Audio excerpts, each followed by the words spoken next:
ایک انسان کے اندر جب کرائسس آتا ہے تو وہ کرائسس موقع ہوتا ہے اپنا راستہ بدلنے کا. کرائسس آپ کو اپنے آپ سے، اپنے ادارے سے یا اپنے ملک کو لوگ ری ایویلویٹ کرتے ہیں کہ ہم کیا غلطی کر رہے ہیں جو ہم بربادی کی طرف جا رہے ہیں.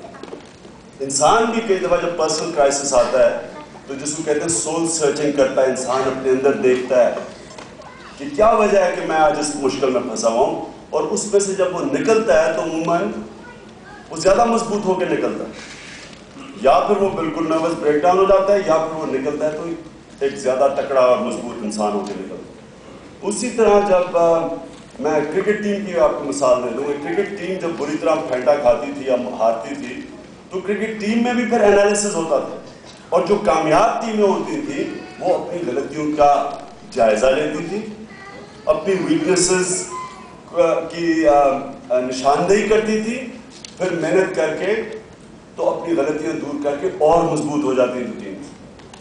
شوکت خانم کو 97 میں ہمارے ہاسپٹل میں بہت بڑا کرائسس آ گیا.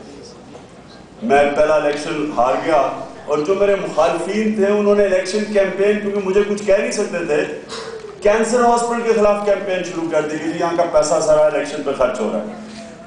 تو جب وہ کیمپین اتنی کامیاب ہوئی کہ ساری ڈونیشن ہاسپٹل کو ختم ہو گئی. جب لوگوں کو آپ شک ڈال دیں کہ آپ کا پیسہ ہاسپٹل میں نہیں جا رہا ہے، کہیں اور جا رہا ہے، ڈونیشن ختم ہو گئی اور ہاسپٹل کرائسس میں آ گیا. لیکن وہ جو 97 کا جب کرائسس میں ہاسپٹل آیا تو ہمیں موقع ملا اپنے ہاسپٹل کو اندر دیکھیں کہ کدھر کہیں فیٹ تو نہیں ڈیولپ ہوگی، کاسٹ کٹنگ کی، ایکسپینڈیچر کم کیے، آمدنی بڑھانے کے طریقے سوچے. اور وہ جب ہم اس سال سے نکلے تو ہاسپٹل اور بہتر ہو گیا اور مضبوط ہو گیا، اور اللہ کا شکر ہے کہ اس کے بعد ہر سال بہتر ہوتا گیا. تو اسی طرح پاکستان کا اب ایک ٹائم یہ ہے کہ ہم اب فیصلہ کریں ہم نے کرنا کیا ہے، کیونکہ جیسے پاکستان چل رہا ہے اب ایسے چل نہیں سکتا.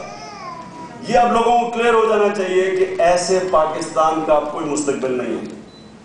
اب یا یہ پاکستان ریفارم ہوگا یا برباد ہو جائے گا. برباد کا مطلب ٹوٹ جائے گا. ایک دفعہ ٹوٹ چکا ہے پاکستان. جو ایک دفعہ میں یہ بھی سنتا ہوں کہ کئی سیاسی ہمارے لوگ ہوتے ہیں وہ ٹی وی کے اوپر آ کے وہ جس طرح امریکن پولیٹیشینز بھی وہ کہتے ہیں نا they wear patriotism on their sleeves، کہ بڑے پیٹریوٹک ہونے کی کوشش نہیں جی پاکستان کو کوئی دنیا کی طاقت نہیں برباد کر سکتی. ایک دفعہ کل ہو چکا ہے ہمارے ساتھ. مجھے اچھی طرح یاد ہے کہ ایسٹ پاکستان میں جو ہم نے کیا تھا، ایسٹ پاکستان کے اندر جس طرح اپنی فوج نے اپنے لوگوں کی قتل عام کی تھی، اور ہم فوج کے ساتھ کھڑے تھے، ہمارے فوجی لڑ رہے ہیں، ہمارا فوجی یہ کر رہا ہے، ہمیں پتہ ہی نہیں کہ ہمارے فوجی اپنے لوگوں کو مار رہے تھے، عورتیں بچوں کو مارا. وہ مجھے جب 3 سال کے بعد میں یونیورسٹی میں آکسفورڈ میں تھا تو میں ایک انڈر 19 کا میچ کھیلنے گیا تھا ڈھاکہ میں، ایسٹ پاکستان انڈر 19 کے تقریباً کچھ 2-3 مہینے جب آرمی کریک ڈاؤن سے پہلے. تو میں مسلسل جب انگلینڈ میں تھا لڑتا تھا لوگوں سے کہ نہیں یہ انڈین پروپیگنڈا ہے، یہ غلط ہے، پاکستان فوج یہ نہیں کر سکتی، ہم نہیں مانتے، آپ جھوٹ بول رہے ہیں. 2-3 سال میری لڑائی لوگوں سے ہوتی رہی کہ نہیں جی یہ سارا غلط ہے، پروپیگنڈا ہے. تو جو ایسٹ پاکستان انڈر 19 کا کیپٹن تھا اشرف الحق، وہ بہت پاکستان کے لیے جب ڈھاکہ گئے تو اس کی ٹیم کے اندر باقی جو کھلاڑی تھے وہ بنگلہ دیش کی بات شروع کر دی تھی انہوں نے، لیکن وہ بڑا پرو پاکستانی سمجھا جاتا تھا اور دوستی بھی ہماری بڑی تھی. تو وہ مجھے مل گیا یونیورسٹی میں کوئی 3 سال بعد.